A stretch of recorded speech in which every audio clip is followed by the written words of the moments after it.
Good morning. Welcome to the Deep 404. Obviously, the big news, which has happened just in the last couple of hours, it seems, is the drone attack by Iranian militant groups on a US base in Jordan. It seems as though, I might just go to the map here. Jordan on our map is this area in this kind of brown colour here, Iraq to the right of it. Up in this top corner of Jordan, around here, on the border, it's sort of the area where Iraq, Syria and Jordan meet, but just in Jordan it seems. Around this area here is reportedly where the US base was and the drone strike happened. 3 US servicemen have been reported killed in the initial attack. There are various results. Obviously, information is still coming out about this. There are results indicating in some cases, 25 wounded. In another report that I've just read, it says at least 34 people were being evacuated for possible traumatic brain injury. Traumatic brain injury is obviously an injury that has caused damage to the brain, significantly enough damage that one would expect the person to have been concussed or knocked out, at least. This is an interesting comment, I feel, to have been put out. This will have come out by the military. This is coming out through a Western news site where I got this, that 34 people are being evaluated for possible traumatic brain injury. If it was concussion, you would normally say something like concussion. Yes, a number were concussed. But this is traumatic brain injury. Usually this indicates a step further. In a recent strike about a week ago, on an Iraqi base, the report there were that while there were no deaths reported, 2 people had suffered traumatic brain injury. I'm just wondering why this is, and perhaps this is just news coming out, but this is a strange piece of news, but it does seem unusual that 34 people are being evaluated for possible traumatic brain injury. One would think you would know if someone had suffered traumatic brain injury, and if 34 of them are being assessed for this, are the numbers of people who have been seriously wounded in this perhaps higher than what's being indicated at this stage. A drone apparently struck the site. Details of what that drone is, I don't know. It may have been something like a Shahed drone, one of the Iranian supplied drones, perhaps. I don't know at this stage. The outpost that the US soldiers are on, I believe, was called Tower 22. They are officially there on an advise and assist role with the Jordanians. And just across the border, there is still activity, of course, going on with the Syrian army. Which is sometimes called the Syrian regime army, but so there may have been conflict there. There have, of course, in the area of Syria and Iraq over the last couple of months been a number of attacks on US bases. I believe there's been getting up now towards somewhere like 170 attacks on these bases. There have been reports in the last short period of time that there have been at least 70 injuries or woundings from these. Again, the Pentagon has classified all of these thus far as being minor, but again, we haven't got detail on that. We don't know what minor is. And minor could still be quite extensive. Someone losing a hand or something like that may be considered by the Pentagon at this stage to be minor. Someone who has suffered some sort of brain injury may still be considered minor. It'll be interesting to see what just comes out and how this clarifies over the next couple of hours. I imagine we can expect a response from the US. The US, as I say, have already been operating and striking Syrian forces in this area and Iranian forces. Sorry, I should say not Iranian-backed forces, as they are called. No doubt there will be some response, and this is something that again is an escalation. We saw that yesterday. There are reports of sit-down meetings between the Iraqi Prime Minister, his staff, and senior US military staff in Iraq, as the Iraqis believe that the coalition with the United States has run its course, and they would prefer to have the Americans leave Iraq due to the trouble that it is causing in Iraq itself. It's causing problems because there are, for example, Iranian-backed groups who are attacking Iraqi locations where the Americans are. And so for that reason, they would like that to stop. So this... The US looking to leave Iraq, pressure on the US also to leave Syria, up in the northeastern area of Syria. There has been, fighting in that area involving Kurds and the Kurdish forces and the Turks holding some of that land. So there are a number of things that may be involved in discussions there between the leader of Syria, in order for him to be happy to, for example, perhaps take control of the Free Syrian Army up in that area, take them under his control so as to manage them. The Turks may need to move out of that northern region, and the Americans may then need to move out of some areas of Syria where they are considered an occupying force. The Syrian government hasn't asked them to be there. If all of that were to happen, things may settle down somewhat in the Syrian region. Tweets this morning from, for example, Senator Lindsey Graham in the United States, and he's just come out with a simple tweet of just hit Iran, hit them hard. This is just warmongering and fifth grade thinking, that sort of response. It ignores the entire reason of why Iran is attacking US forces in this region which is thousands and thousands of miles away from America. Obviously, the people in the region have questions as to why the Americans are in these bases in the first place. But that's, I guess, what you can expect from the, as they're termed, the neocons or the hawks in the United States. And as I say, I'm sure there will be some sort of a response, retaliatory attack. Right, so that was the big news that sort of popped up just before I started the show. I'm going to roll into the rest of the show today, and we'll talk through some things that are going on in Ukraine, and then come back to the Middle East area, talk about some more of that there. A little bit of background information just on Russian military spending. This is expected to increase from 2.7% up to 6% of GDP.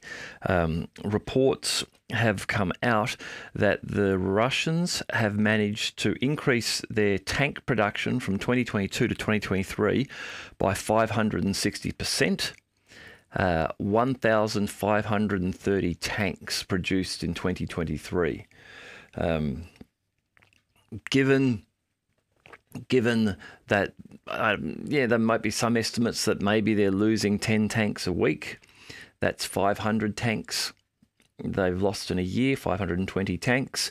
They've produced 1,530. So they've replaced that 520 and created 1,000 new.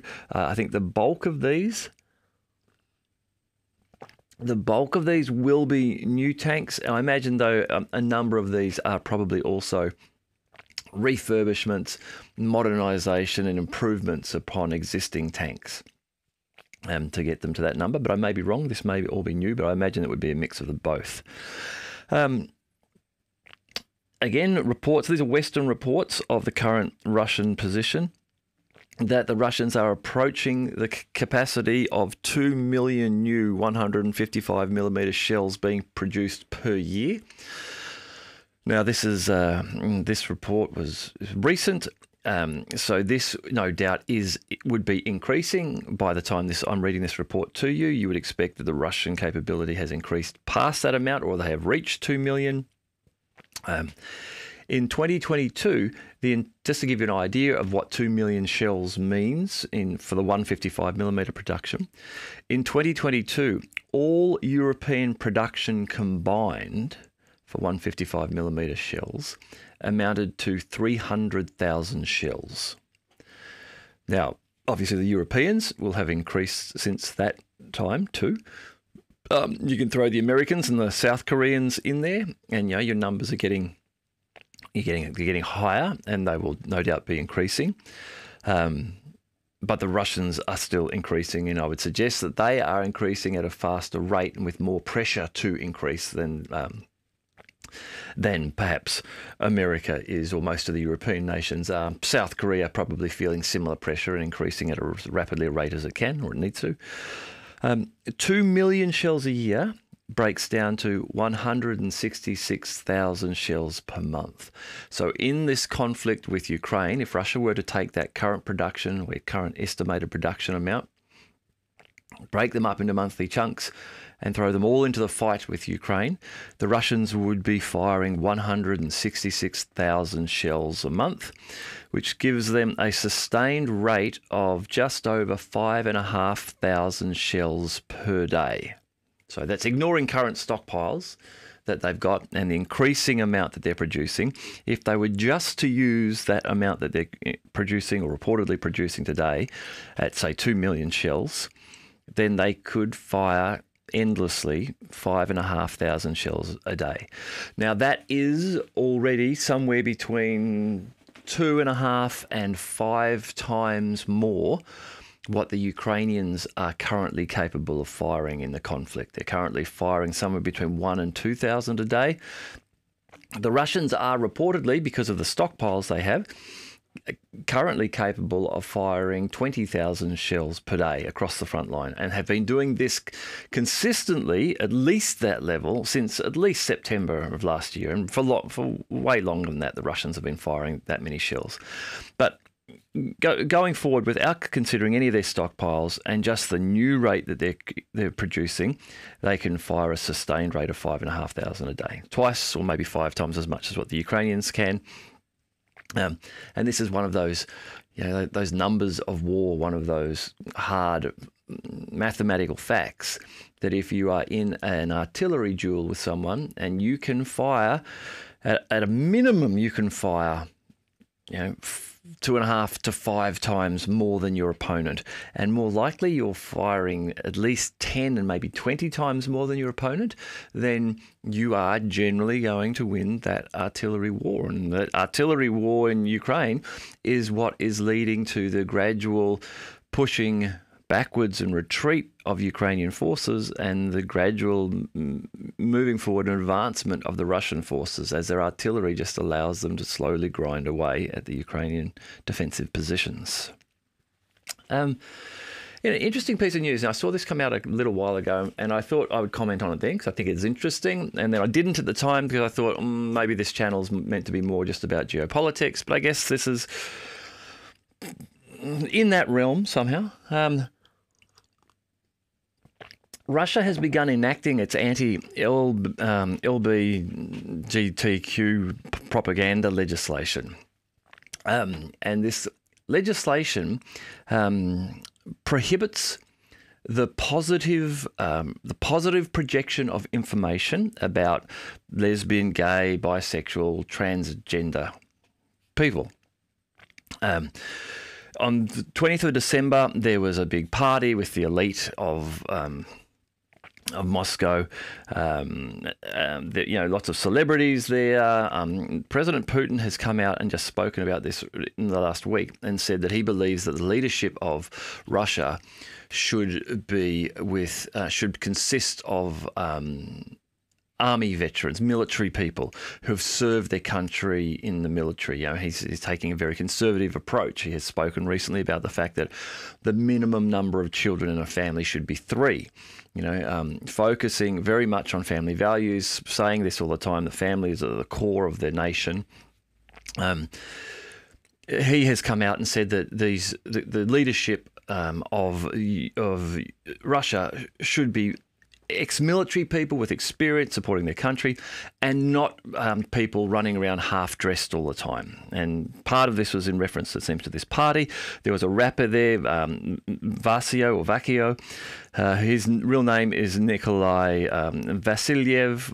He was jailed by a Moscow court for 15 days and fined 200,000 rubles, or a little over $2,000 US dollars, under the LGBTQ propaganda law. The law was toughened last year, and as I said, it bans positive information being presented in the public about LGBTQ people.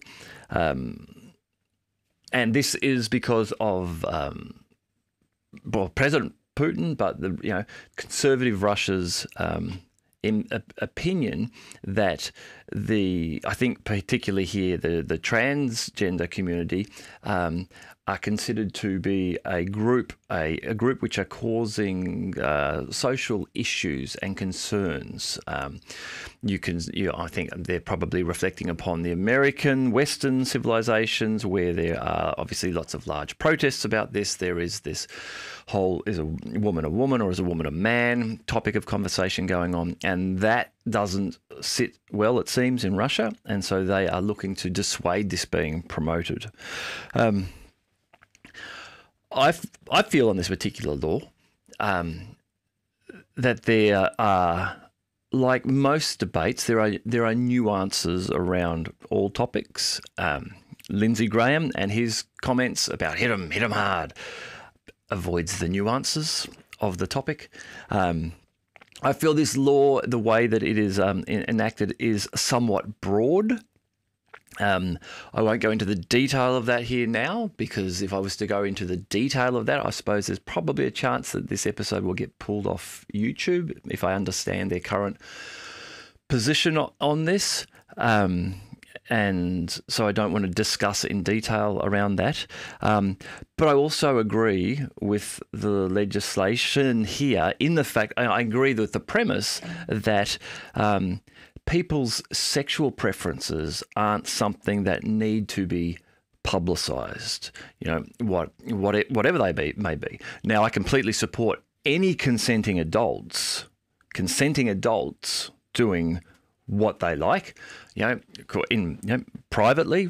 I got no problem with that whatsoever, and I don't think that anyone else should. I think if you believe in the individual being a sovereign entity, then people can do what they want, and if they want to do it with other adults and they consent, that's fine. But there are times and places for that, for those of us who have children and have gone through that growth from being a child to being a parent, and then understanding the responsibility that comes with protecting children, then you begin to really understand that, okay, there are some things that are not for children. So, yeah, I understand the legislation here. I have a particular point in this where I feel it is being spread too broadly. But anyhow, that's to note, just some information of what is coming out within Russia at the moment around that particular piece of legislation, which I found interesting. Ukrainian population is in trouble. The population is in decline.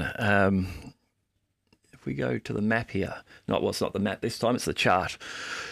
This is Ukraine total population from 1998 to 2028. Obviously, they are doing some estimation and extrapolation there, and I will question that. I'll get to that in a moment. But this is from Statista.com, so this is freely available information. You can see that there's a couple of interesting things on this chart. I'll just remove myself for a moment so that you can see the timeline along the bottom. This is 1999 here. This is 2013 to 2014, and this is 2021.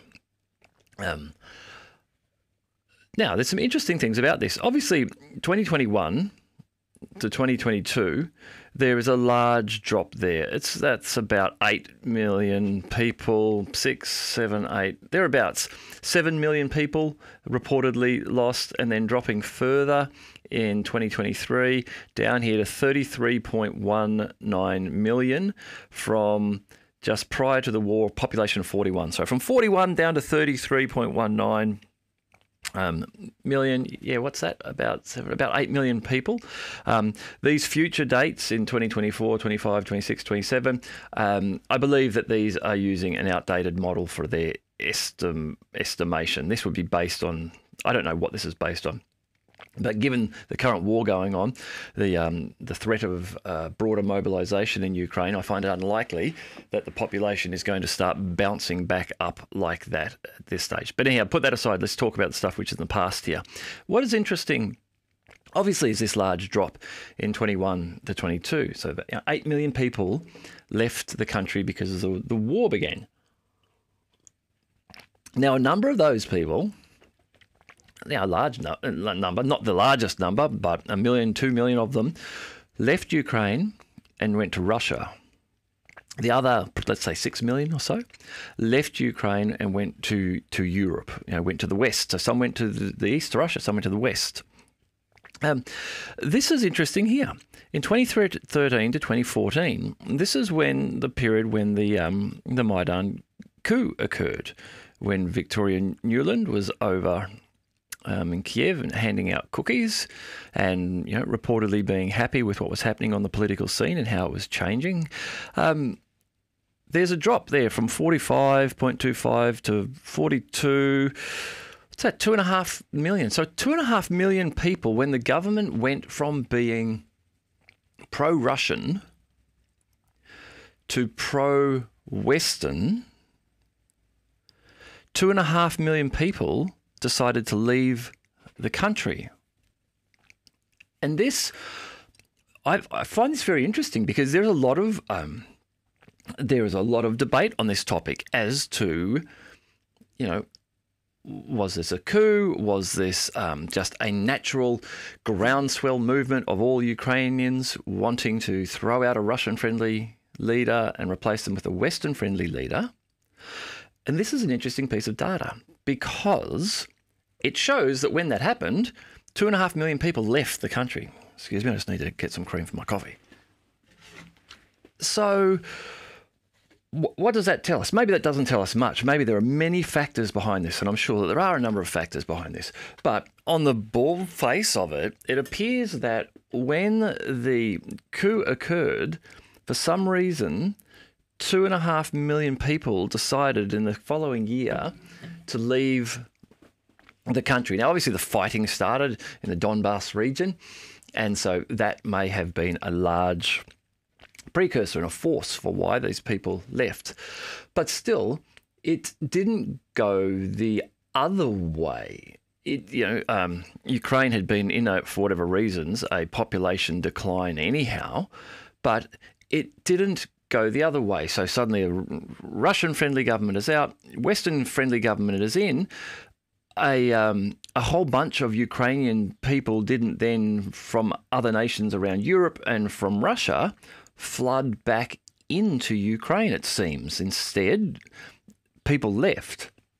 And so I just find that's an interesting piece of information to consider. Obviously, I'm not Ukrainian. I wasn't there at the time. You get a lot of conflicting news and information about what happened at that time. But I would, if I had to infer something from this, it would be that there were people in Ukraine, and a large number of them, who were not happy with the results of that election and what happened afterwards, and made the decision to leave the country under its new Western leadership. So I say there's always nuance to that. There'll be other reasons, but that would appear at least to be part of the reason.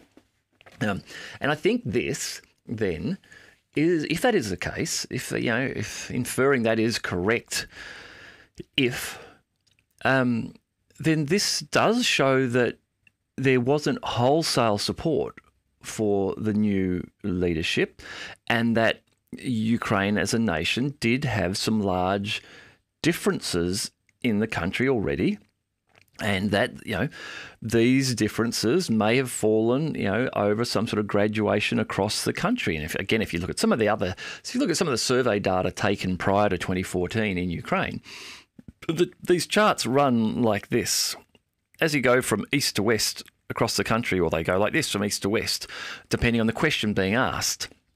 You know, if the question is, do you want to have Western leadership? Then over in the West, it starts like this, high, and as you move towards the East, it drops down, things like that. You know, are you against entry into the UN? In the West, it starts low and it gets higher as you go east. There was obviously this gradient, a split of people in Ukraine who liked the idea of Russia and ultimately perhaps Russian-friendly leadership, and those who liked the idea of being part of the West. And it seems as though that coup and that change of leadership to Western leader in 2014 that was a big filter. That led to a large number of people in Ukraine who perhaps were more enamored with living in a country under Russian-friendly leadership and actually made the decision to then leave the country. Yeah, interesting, I thought. Oh, yes, I've got something here that I just wanted to show to you. Let's just pop this up on the screen. And if you follow this channel, you'll know that I'm kind of interested in drone technology. Let's just turn that volume down. Let's just see if we can pop this up a bit bigger for you and then go here. This is just interesting because, again, we're seeing with this footage, it's only 50 seconds. That drone there, the evolution of drone technology. This is a drone which, with that pod underneath it, can fire a net, and so that's what we just saw there. It firing out a large. If you just watch it now, you might see it. Firing out a net. Now, it has been designed specifically to be able to fire that net at other drones, and in particular, this is reportedly a Russian drone development, and it has been developed to allow the Russians to try to combat the Baba Yaga drone. Now, the Baba Yaga drone, it's reportedly is a hexcopter, a 6-bladed drone. It's quite a large one. It can carry a 15-kilogram warhead on it, so it can pack a real punch. So if one of these is near you, you know you want to get out of the area. I've got this. So I got that video off of, I want to mention here, off of Simplicius the Thinker's X feed, previously known as Twitter feed. On there, he is Simpatico771, or he or she or the team. I don't know, but I do know that Simplicius's reports on Substack are extremely worthwhile reading, extremely informative. I don't know where they managed to get all of their information and insight from, but it is very rich in that and very good. If you haven't already, and if you like this channel, I'm sure you would like Simplicius the Thinker's Substack. So go and subscribe there, and follow him on X as well under Simpatico771. But this drone evolution is going to keep on going and going and going. In this case, the attempt here is that if the Russians detect a Ukrainian Baba Yaga around them, they would send up one of these drones, which would then throw a net over it. And as you may know, with nearly all modern drones, and this is something too which has been a question in my mind, and perhaps it's purely due to aerodynamics and physics.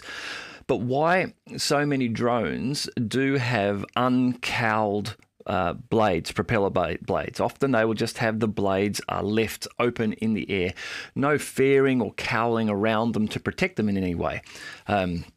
This, of course, makes them very susceptible to something like a net, because you tangle up a couple of those propellers on a hex, one that's got 6. If you can capture 2 of them, or if you can capture all 4 or 6 of them like that, then obviously the thing will fall to the ground.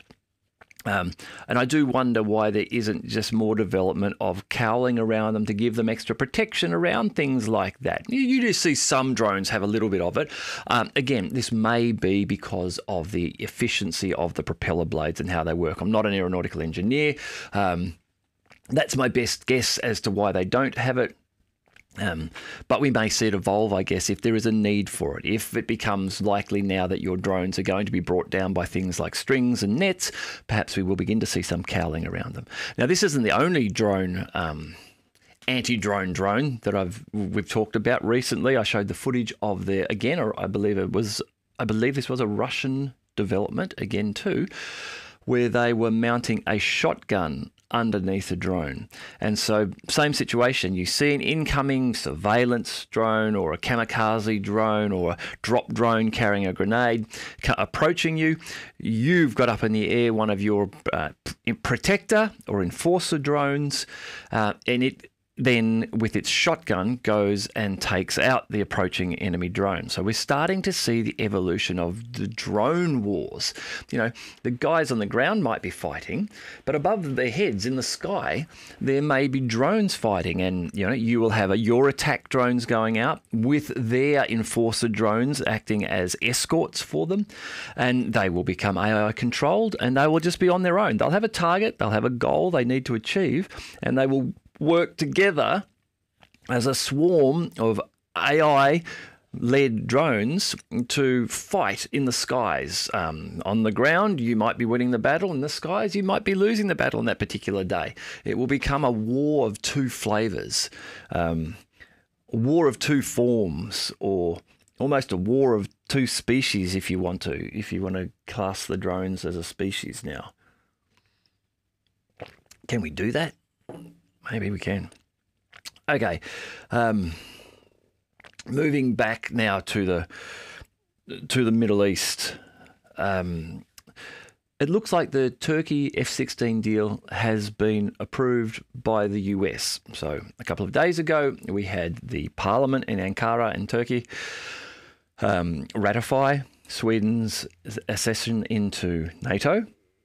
The next step was for Turkish President Erdogan to sign off on that and then publicise that in the Gazette, the Turkish Gazette. That was done, it seems.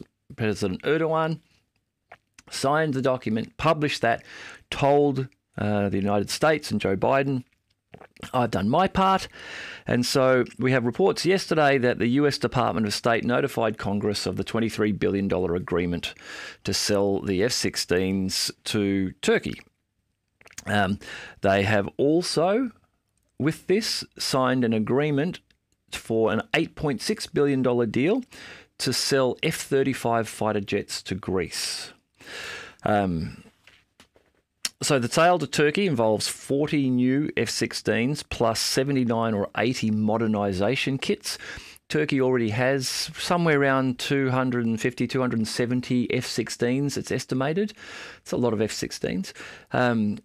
They've now got a kit which will allow them to modernise 80 of them, and they'll get 40 new ones. Greece, for its $8.6 billion, will get 40 F-35 Lightning II Joint Strike Fighters and their related equipment. So Turkey gets F-16s, Ukraine doesn't get any F-16s, and Ukraine won't get any F-16s. Greece gets F-35s, Turkey won't get any F-35s. They were booted in 2019, kicked out of the program for F-35s, which they were in, but they were kicked out when they made the strategic decision to purchase a Russian S-400 air defense system. They would have recognized that they have F-16s, they could get F-35s, but they would have been lacking in air defense capability. So they've chosen to take the Russian S-400s, which are reportedly the best there is. They would have hoped that they could have remained in the F-35 program. They couldn't, and so now we see them retaining the best air defence you can get and getting the F-16s, the upgraded F-16s, and that's been the trade-off that the Turks have had to make there. Greece is interesting too on a because they've just popped up in the news for another reason. So Anthony Blinken, the Secretary of State, US Secretary of State, is currently unable to fund Ukraine anymore.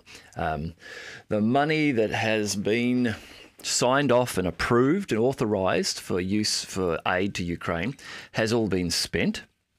And at the moment, the Senate is putting together a bill which would allow for the supply of $64 billion of aid to Ukraine and $16 billion of aid to Israel.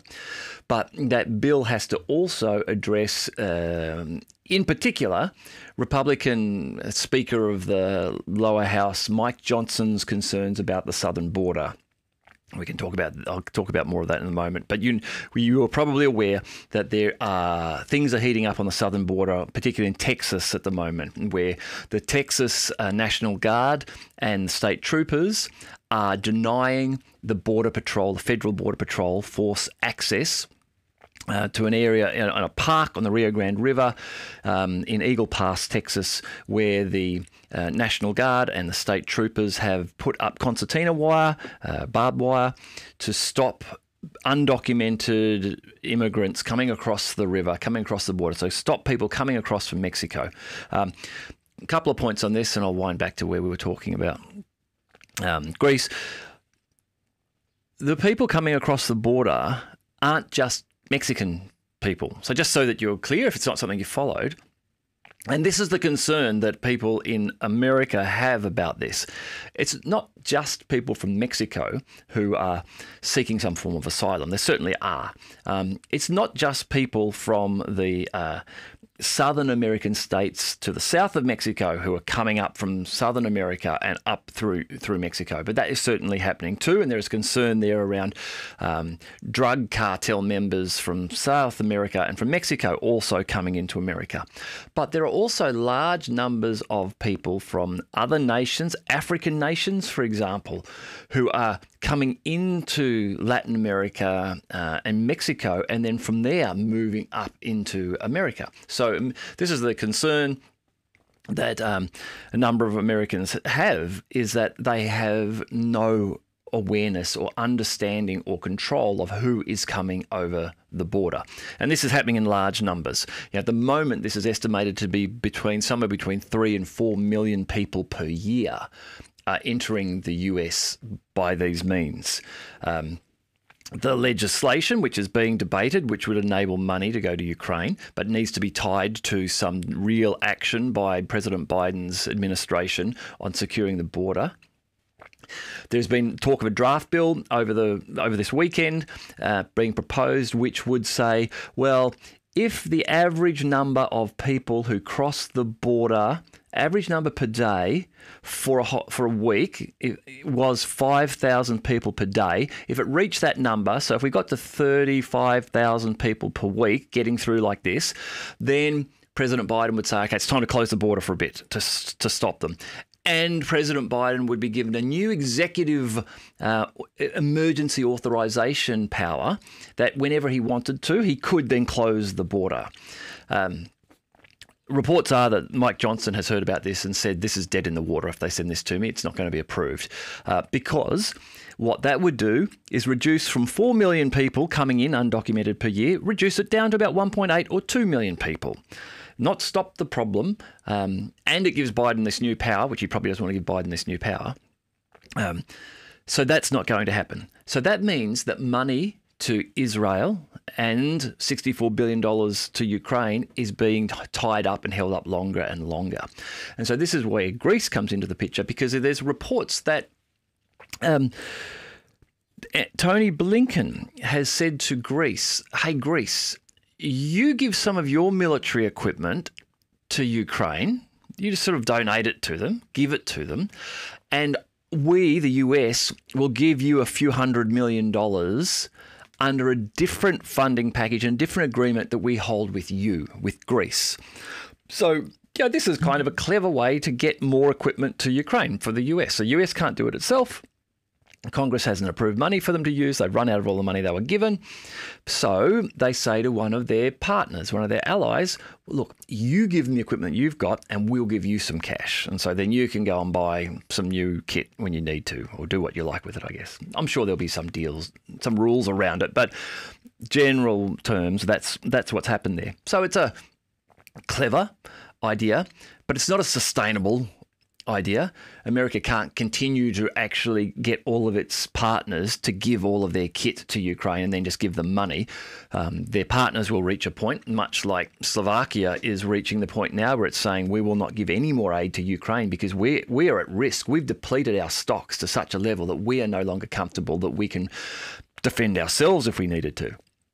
So it's not a sustainable approach.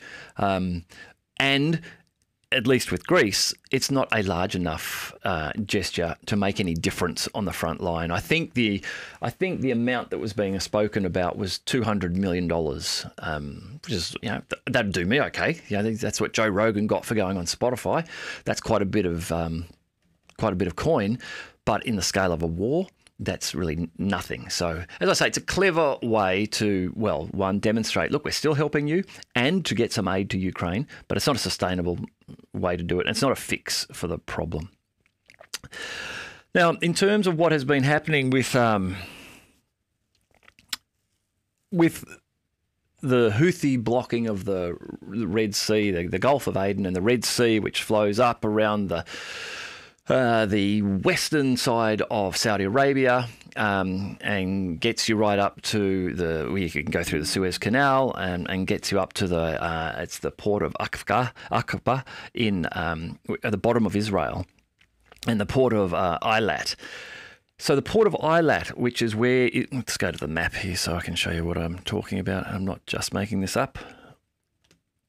Here, this is the Red Sea here between Egypt and Saudi Arabia, and the Gulf of Aqaba here. If you follow the Gulf up here to Al-Aqaba, just this area here, this is where the port of Eillat is. So this is Israel, this purpley kind of colour here, or you could go up this branch here and the Suez Canal, make your way out to the Mediterranean. Now, there is no access from the Gulf of Aqaba here through to the Mediterranean, although there is talk of a plan, I think it's the Ben Gurion Canal plan, which has been around since the 60s, I believe, which is an idea for Israel to dig a trench from around Gaza area, I believe, down here to join up with the Red Sea. There was even a plan, I think, in the late 60s perhaps, to use small-scale nuclear weapons, nuclear mines, to dig them into the ground along here and just blow out a trench. Didn't happen, but which would then allow Israel to compete with Egypt in the Suez Canal. Israel could now compete for traffic to go through here and down to the Red Sea. So there is talk about that being something which Israel might like to do at some stage. But anyhow, right now they can't, but they have a port here. A bit of information on just what the economic impact has been on Israel because of the Houthi activity. The Houthi activity down here, down through the Red Sea and the Straits of Bab el-Mandeb and the Gulf of Aden. This is where the Houthis are operating around this area and up here, and obviously stopping any Israeli flagged, American or British flagged shipping through the Red Sea area. The Gulf of Eillat, it deals mainly in car imports. So it's a point where cars are dropped into Israel there, and potassium exports. It has seen, since the Houthi activity commenced, at least a $3 billion direct loss. This is the only Red Sea outlet that Israel has, and it has had no traffic going to it. It has just stopped. This large port, which receives thousands and thousands of cars and exports thousands and thousands of tons of potassium, has stopped. And so it's been, at least at this stage, a $3 billion direct loss. They've had no shipping since the 1st of December. There are estimates that all Israeli ports, so this is ones on the Mediterranean as well, that overall they've seen a reduction by an estimated 70% in their traffic. So this will be, I guess, because there's a delay with traffic that would normally have got there. Perhaps a large part of traffic gets here this way. And so overall, they're estimating it's a 70% reduction has occurred here. So that's a large economic impact. for Israel to deal with. It's not getting its cars coming in. It's not selling its potassium. So that's an impact. Tourism is another big impact. Now, tourism in Israel is a big earner for Israel. Obviously, Israel being the Jewish land on the earth, the Jewish centre there for people of the Jewish faith. People from all over the world travel to Israel each year. People who aren't Jewish travel all over the world to visit Israel because it's just such an iconic place. You know, it's got such history and an interesting place, and even it's modern conflict. It's a place that lots of people like to go and visit. But now that there is open conflict in Gaza, now that there is bubbling conflict with Hezbollah on the northern border, and that is something which there are at least reports starting to come out, reportedly false reports, but yesterday reports coming out that Israel is imminently looking to attack Hezbollah. Those reports have been claimed to be false, and that hasn't happened yet, but even that messaging starting to come out. There is tension there. There's a very real opportunity that something could kick off with Hezbollah in the north. There is now concern around Egypt. The Israeli Defense Force have said to Egypt that they are planning to insert forces into Rafah and the Philadelphia corridor. So, I'm not back on the map. Where are we? Egypt here, Israel here, Gaza just here, Rafah crossing is this area here, the Philadelphia corridor on this border here. The Israelis have said they're going to insert forces in there. They want to do some operation there. Egypt and their leader, El-Sisi, has said they reject that. They do not want that to happen, and that if the IDF proceeds with doing that, then they say that will severely and seriously stress the Israeli and Egyptian relationship.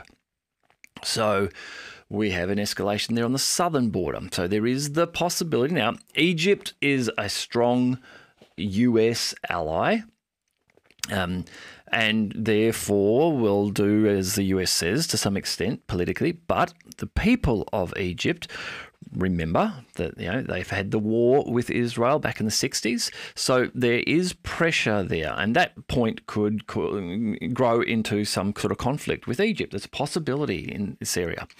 So that means for people considering going to Israel, they're thinking, well, maybe we don't really want to go down to the south because there could be something kicking off there. We don't want to go to the north because there's something kicking off there with Hezbollah.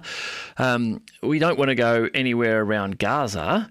And a lot of people now are just saying, well, we just don't want to go because we don't like what Israel is doing there. In the past, before October 7th, before this bombing campaign, which, yes, I'm well aware of, was initiated by the Hamas attacks, but this ongoing bombing campaign, before that, a lot of people would have said, yeah, let's go to Israel. We don't know much about Israel. Let's go and have a look. Now what they've heard for 3 months is Israel is bombing children. That's what's been in the papers for 3 months. And so Israel is suffering economically because it's not getting its imports, it's not selling its exports to the level it was before, and it's losing its tourism dollar. And it has brought in 300,000 reservists from around the world and from Israel. And so all of those who have come to Israel to fight now need to be fed and clothed and given uniforms and given military equipment and all of that sort of thing, and healthcare and what have you. That's a cost for the government. And of those reservists who were in Israel, who have now been pulled into the fighting, they have dropped out of the economy. Those people aren't going to work building homes, building cars, building whatever they build, and generating products in the economy. So Not only is Israel's public opinion suffering, with them having received a ruling against them from the International Court of Justice saying that they must stop killing Palestinians, which they have ignored. By about now, I would suggest the total is probably 200 more Palestinians have been killed, civilians, since the International Court of Justice ruling. So not only are they losing that, economically, they're losing the public opinion there. They are losing the ability to have people in their economy working. War is expensive. They've also just spent about $250 million on an arms deal, or 2 arms deals to the US. So right now, Israel is just burning cash, lots and lots and lots of cash. Some of these things will have long-term impacts. Who knows how long it will be before the Houthis decide they're going to give up and let shipping go back to normal. The Houthis are difficult to stop. They are... they're already a nation which has suffered under war. They've suffered under famine. They've managed to continue. They've got support from Iran in terms of weapons. Their requirements to enact their policies are some men with courage, some automatic weapons, and some speedboats, and that's it. That's all they need to be able to go out into the Red Sea and the Gulf of Aden and threaten boats. They've also got missiles. Obviously, they struck successfully a British tanker this week, which is apparently still on fire at this stage. They could do that for years. Even if the conflict in Israel and Gaza were to stop today, they may continue that for years and have that economic impact upon Israel. Tourism may suffer for years too. And this will just be the general people who have been left with a bad taste in their mouth when they think about Israel now, and will say, nah, let's not go there. We'll go somewhere else. We'll go to Greece, or we'll go somewhere else, Turkey and somewhere, and have a look over there instead. So these impacts are going to be hitting Israel for a long time. So Israel isn't going to come out of this conflict unscathed. Obviously, there's nothing like the damage which has happened to Gaza. I'm not suggesting they're in any way equal, but I'm just saying, again, that law of unintended consequences, the ongoing Israeli bombing campaign, what seems to be, from if looking at Benjamin Netanyahu, the Israeli Prime Minister, this seizing of an opportunity to remove the Palestinians from Israel in their entirety, which is what he seems to be wanting to do, that itself is going to have an impact on Israel, and it is already in many ways.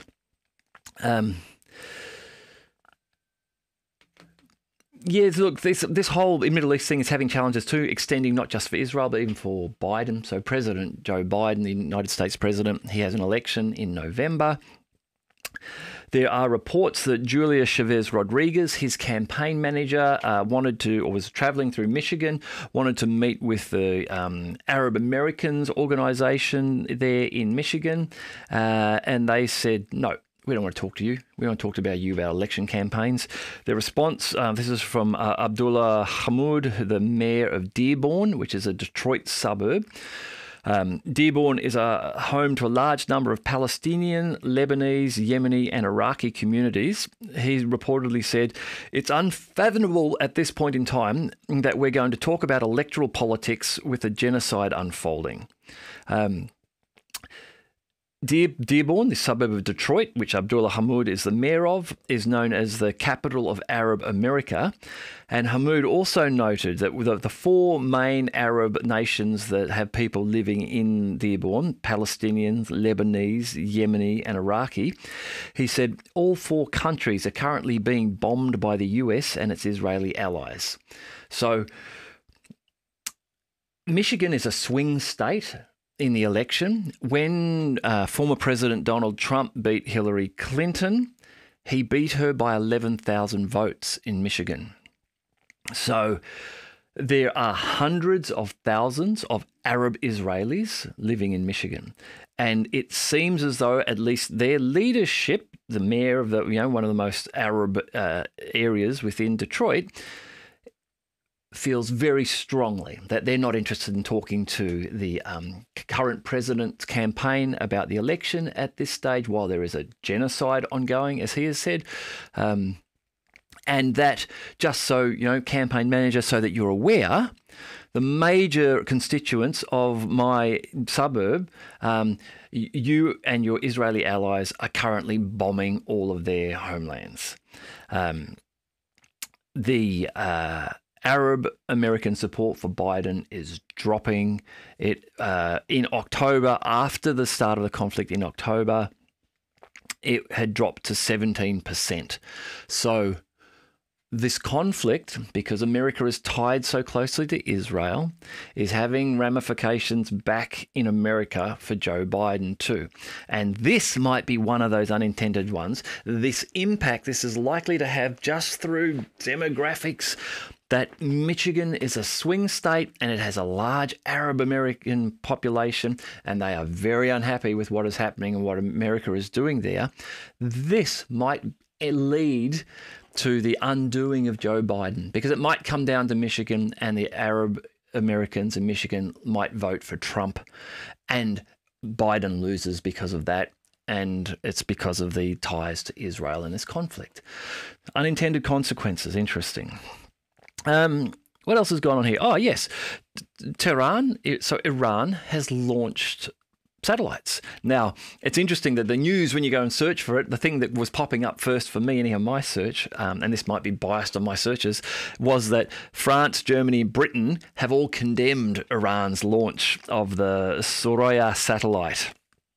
They used their GAM-100 space launch vehicle, and they have put up, I think it might actually be one or perhaps a number of satellites have gone up in this launch.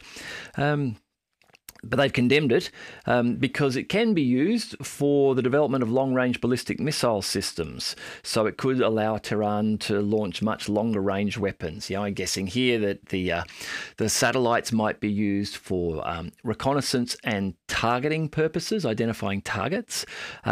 Or it may also be used in the guidance of a long-range missile once it's been set up. I don't know if it's used for one or both, but I suggest it's probably those that the Western nations, France, Germany and Britain, are concerned about, and why they are condemning this launch, because this is adding to Iran's missile capability of which these three nations already have ample.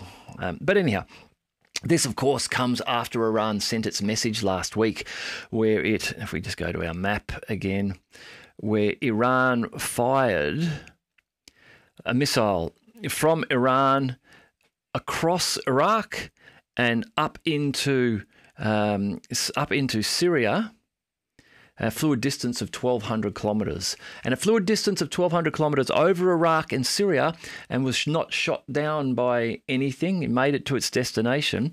And 1,200 kilometres puts, interestingly, Tel Aviv of Israel in range of the Iranian missile. They demonstrated that by hitting a target in Syria, but they also demonstrated that if they wanted to, they could hit a target in Tel Aviv, quite possibly. So that was a strong message sent out there. So again, escalation. Iranians building missile capability, which is allowing them to now more confidently reach Israel if they chose to.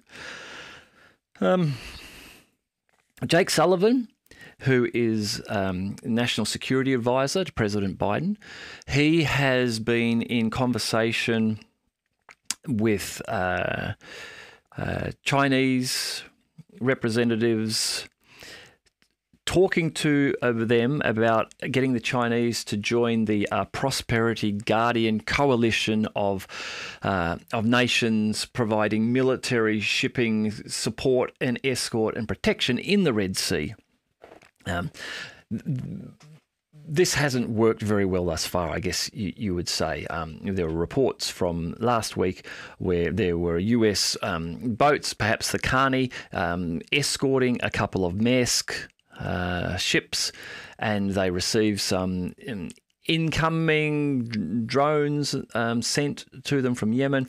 While those boats weren't struck and what was fired at them was shot down, they decided they weren't going any further. They turned around. So even with the US escort, they said, nah, we're out of here. They went the long way around. It seems as though the Jake Sullivan's attempts to have the Chinese join that coalition has had the same fate, where the Chinese have said, no, we're not interested in joining that coalition.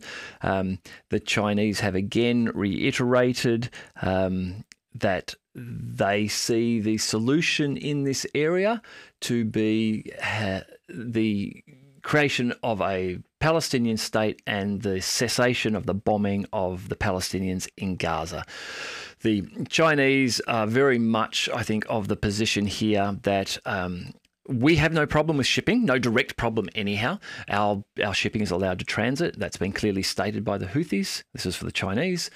The issue is one that the US, you and the UK and Israel have. US, you and UK didn't have this problem until you decided to bomb the Yemenis, bomb the Houthis in Yemen. Only after that did they come out and say, okay, we're now going to be targeting US and UK flagged ships. Prior to that was just Israeli ones. And the Houthis have made it extremely clear to anyone willing to listen that their reasoning for doing this is because of the ongoing bombing in Gaza. And if that were to stop, then their activity in the Red Sea would stop. So the Chinese have said, look, us joining you in a coalition doesn't help us in any way at all. It just puts us on the target list for the Houthis, who right now aren't targeting us and who we understand their position and where they're coming from. So basically, sort this out yourself. Just moving to Gaza, so I'll nearly wind this one up. Moving to Gaza, a doctor at the Nasser hospital in Khan Yunis has been talking to Al Jazeera, and he's saying that 95% of their staff have fled to Rafah because Israeli is just bombing anything in front of them in the area of Khan Yunis and around the hospital. So, the staff in the hospitals have just had enough. They're fearing for their lives, and they've left the hospital. Gaza's health ministry says, well, here we go, 174 Palestinians were killed and 310 wounded in that enclave in the last 24 hours. Now, there's other areas of Gaza, of course. So, as I say, I imagine that since I put that reporting in last night, the number is now over 200, I would imagine, have probably been killed. The Israeli response, of course, well, the Israeli Defense Minister Gallant says that Israel does not need a lecture on morality. Clearly, he feels that what is being done, killing of these women and children in an attempt to kill Hamas fighters, is completely morally acceptable and justifiable. That's his position. The Minister of National Security, Itamar Ben-Gvir of Israel, he said in a statement after the ruling had been issued, this court does not seek justice, but rather the persecution of Jewish people. So let me just think this through. The court has said you need to make sure you don't kill any more Palestinian people, civilians, women and children predominantly. And Ben-Gvir has said this court does not seek justice, but rather to persecute the Jewish people. Okay. He goes on to say they were silent during the Holocaust, and today they continue the hypocrisy and take it another step further by asking Israel to stop killing innocent children. Of course, when he talks about the Holocaust, Ben-Gvir here, the National Security Minister of Israel, is referring to the Second World War when a reported 6 million Jewish people were killed. Those 6 million Jewish people were killed. There was a reported total, just if you weren't aware, that in World War II, it's reported that somewhere between 40 and 55 million civilians were killed. 40 to 55 million civilians were killed in World War II. In the last 3 months in Gaza, there have been over 26,000 Palestinians killed. There have been a number of Israelis killed as well. Originally, that number I think was around 1,200 on October the 8th. That was the number around there that was reported. Subsequently, that number has been reduced by the Israelis. There were a number of people that were reportedly Hamas fighters who had been counted as Israeli people, civilians. I believe some of them were because they were in cars near that Nova rave festival, and they had been incinerated by the attack helicopters, and they were originally counted as being civilians, but they weren't. They were actually Hamas. And I think that number came down by a couple of hundred overall, perhaps. So maybe the number is around 1,000 Israelis were killed at the start of the conflict. Since then, there have been some deaths, very, very few civilian deaths. There have been some IDF, Israeli Defense Force deaths, of course. There have been some deaths there. I think that total combined number there is probably under 2,000 there, and of those 1,200 people killed on that first day of the conflict, Israeli military and emergency services have now come out and have confirmed that at least some number of those innocent Israeli people, civilians and foreign people who were at the rave, at least some of those who were killed by the Israelis themselves. They weren't killed by Hamas. They were killed when decisions were made to just take no risks and allow no hostages to be taken, and so just kill all the people in this area. They refer to it as a Hannibal directive. An unfortunate situation, but it seems like a number of those Israeli people were killed by the Israeli Defense Forces. This has continued. There has also been some number of hostages that have been killed by the Israelis. There was one case, of course, where three Israeli hostages, I think they were bare-shirted, they were able to escape. I believe they were even holding some sort of a flag, like a white sort of flag, to indicate they were surrendering.